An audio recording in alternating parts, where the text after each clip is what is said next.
Questão agora de número 2, ainda em Weber. Ao fazer uso da sociologia de Max Weber, podemos afirmar que fenômenos sociais como, por exemplo, a moda, a formação do Estado ou o desenvolvimento da economia capitalista podem ser compreendidos por meio do conceito de ação social. Esta afirmação implica considerar que, letra A, estes fenômenos sociais, quais fenômenos? A moda, a formação do Estado, desenvolvimento da economia capitalista, eles são determinados pela estrutura econômica vigente em uma dada sociedade e condicionam as condutas e os interesses dos indivíduos.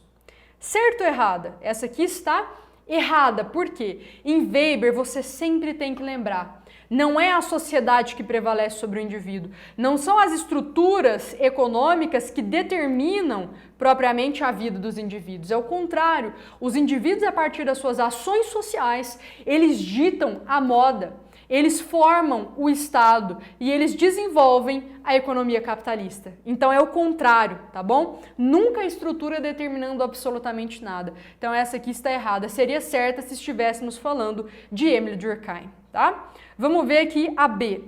As estruturas sociais são constituídas a partir das ações dos indivíduos, os quais são livres para realizar escolhas e orientam suas condutas com relação à ação de outros indivíduos. Essa aqui está completamente correta, não é? Por quê?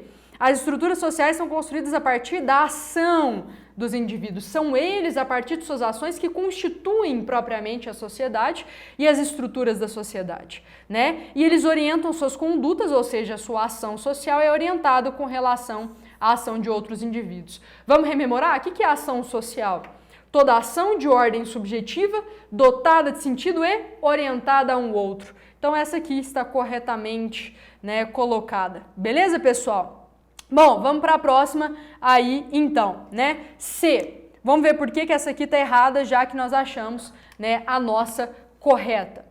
Os fenômenos sociais, vou colocar aqui a letra B, os fenômenos sociais são constituídos como sistemas orgânicos, de modo que os indivíduos agem em cooperação com o todo, tendo em vista o bom funcionamento da sociedade.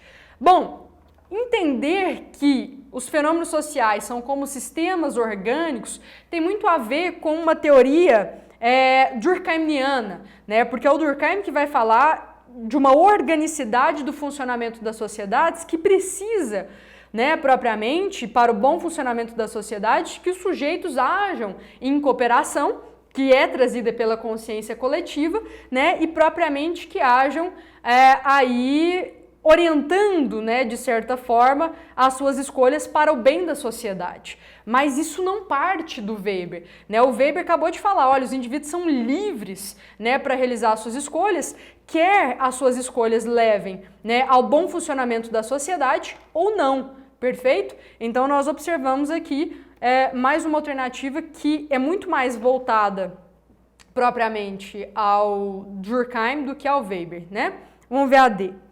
A conduta individual tem base exclusivamente racional e é orientada para o interesse de transformação social, com vistas ao progresso da sociedade e à autonomia do indivíduo. Essa aqui ela está errada. Por quê? Primeiro, a conduta individual tem base exclusivamente racional. A conduta individual nós podemos entender como a ação social. A ação social ela tem base exclusivamente racional? Não. Nós temos a ação social racional com relação a fins, beleza. A ação social racional com relação a valores, mas nós temos as outras duas que não são racionais. A ação social afetiva e a ação social tradicional. Então ela não tem base exclusivamente racional. E depois, ela é orientada para o interesse de transformação social, assim seria se estivéssemos falando, por exemplo, de uma revolução do proletariado, E com vistas ao progresso da sociedade e à autonomia do indivíduo. A ação social, ela não necessariamente precisa trazer um bem à sociedade, Vamos colocar o seguinte, o próprio Weber ele estava analisando o cenário alemão, ele participa lá da Primeira Guerra Mundial, Ele até participa da escrita, da Constituição de Weimar, Constituição Democrática da Alemanha, E ele está ali, então, entendendo os processos históricos e vendo como a ação de alguns indivíduos é importantíssima para a transformação das sociedades, mas não necessariamente a transformação do ponto de vista positivo. Por exemplo, Adolf Hitler ele quebra o pacto do Tratado de Versalhes de não agressão e invade, né, territórios que ele não deveria. Então nós observamos aqui um processo de que a ação social de alguns indivíduos, né, transforma a sociedade, mas não, né, do ponto de vista aí do progresso, né, e nem da autonomia do indivíduo. Beleza? Bom, é isso então, né? Questão 2, letra B.